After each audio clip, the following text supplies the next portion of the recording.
What's up, guys? It's Nofsky with Academia Audio, and today I'm going to show you how I made this.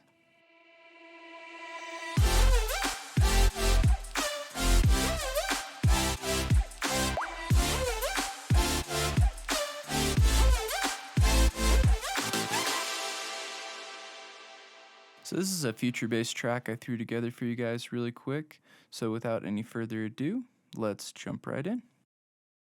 So the first thing I'd like to tackle is the bass bus. Super simple, guys. It is just a sub, and that is it. And I like to put my EQ or my sub bass in this little pocket between 40 and 100. And I do that because it's really important to keep nice, tight low end. If you have nice, tight low end, it just makes your mix come together so smooth. And so having it intentionally sit in this little pocket will really make a huge difference. If you do want to have a bass that has a little more crunch to it, I always recommend to separate those. So work on your sub separate and then add another MIDI track with your top bass and then EQ the sub frequencies out of that one. So when you're distorting it or doing those kinds of things, you're not muddying up the low end and your sub bass can be nice and consistent. So I don't have another top bass, I just have a sub bass.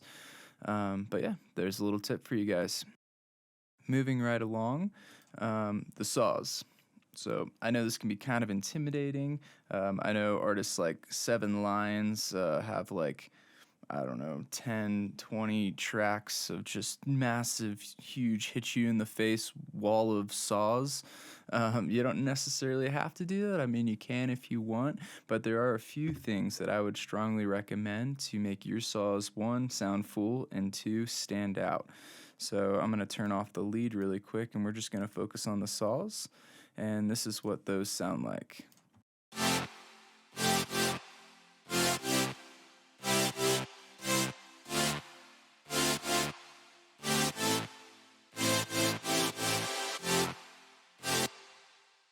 So I have my main synth here, and it's just kind of going over the chords.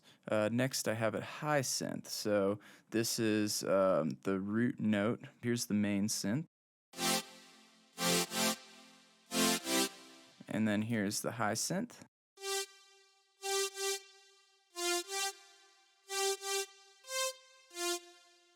And then I also have a low synth. And then I have some white noise.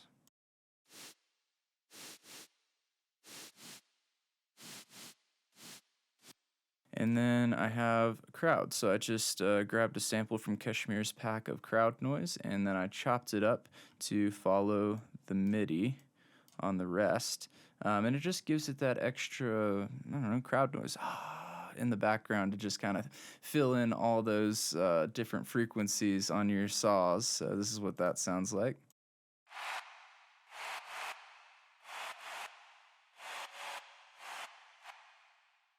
And then last thing is I have a vocal chop, and this is kind of following a little harmony of its own or melody of its own, I guess you could say. This is what that sounds like.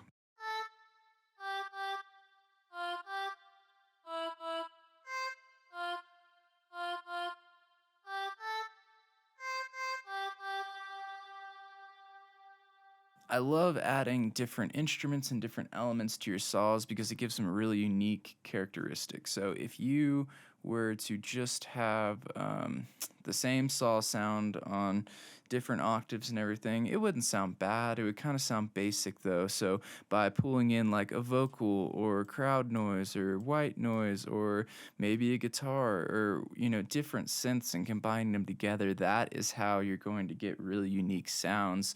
A lot of times you'll hear leads in people's music and you'll be like, oh my gosh, how did they create that? And then you'll try to create it with one layer, and typically that is not the case. If you were to open up their project file, they're probably using like 3 different layers to achieve that, right? You can have a layer that's punching through the mix. You can have one that's a little wider to kind of fill up those outer spaces. You can have one that has more of a transient, one that has more of a tail. So by combining and layering, you're able to really get unique sounds. And then if you mix them together, you can almost pull it off like it sounds like one sound. So like I have a vocal chop, crowd noise, white noise, low synth, high synth, main synth, and then all together it just makes this nice wave or nice wall of like a saw stack.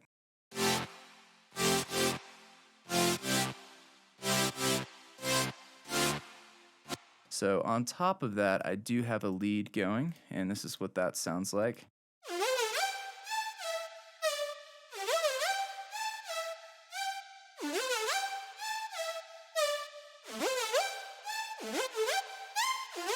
So on top of the lead, I also have a white noise layer. And all I did was, here's the serum preset for the lead. And then all I did for that was I duplicated it and I turned off the oscillators and just have the noise going. So it kind of has the same shape and everything. And this is what that sounds like.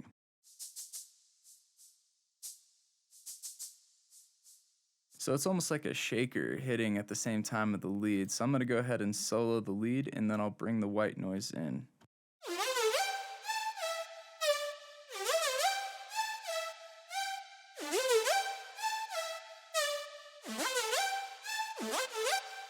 So again, it's just that extra sprinkle of excellence, that extra layer that just really thickens that lead up. Layering is such a powerful tool in music production to really get nice, full, thick sounds.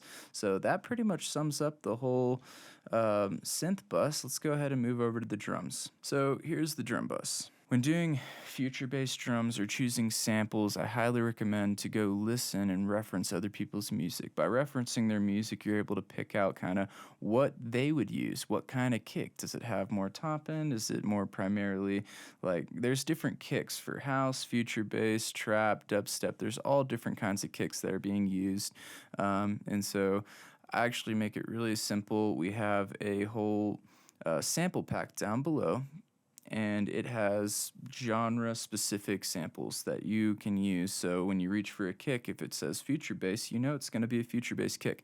I would still recommend going and referencing other people's music. This is the kick I went ahead and chose. So next thing is I layered some claps and snares. So again, back to the layering concept, you can really make unique sounds by layering them. If I were to just leave this just on one snare, I mean, this is what we'd have.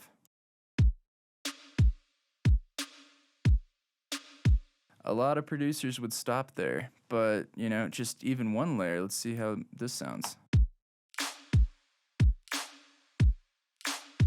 Already it's really thickening up, and then the last layer, and you don't have to use 3 layers, that's just what I kind of felt like doing for this song. But experiment, it's all trial and error. Throw 3 in there, choose 3 unique sounding ones and then intentionally EQ them accordingly. If you wanted to use one more for the body and then one more for the top end and things like that, that's how you glue them together to get those nice sounds. So this is all 3 of them together.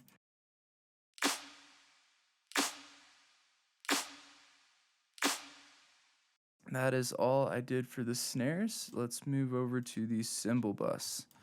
So I just have this loop going.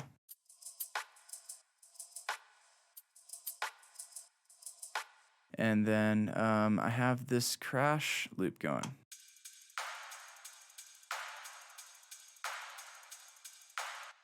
And that's kind of another trick when you are approaching saws or future bass, is having some kind of ride just hitting tss, tss, tss, tss, it really fills up those saw stacks as well. So the effects are pretty basic. You can really make it unique in your own, but I just have a little riser, vocal riser right here. Next, I have another chant going, hey, hey, and that's what this sounds like. And then I have a water drop. So, and that hits right between that little break right there. And then I have a sweep that I chopped up.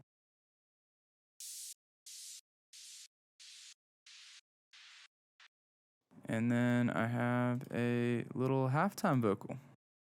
Go! And that is it, guys. Not rocket science, pretty straightforward. Don't be intimidated. If you follow these steps, I promise you will end up with a nice, full sounding Futurebass drop. So, and then just make it unique to your own. So thank you so much for watching, guys. I hope you enjoyed the video. If you have any thoughts, comments, questions, or if you just want to roast me, go ahead and put that down in the comments section. Make sure to like and subscribe this video, and have a blessed day. Peace.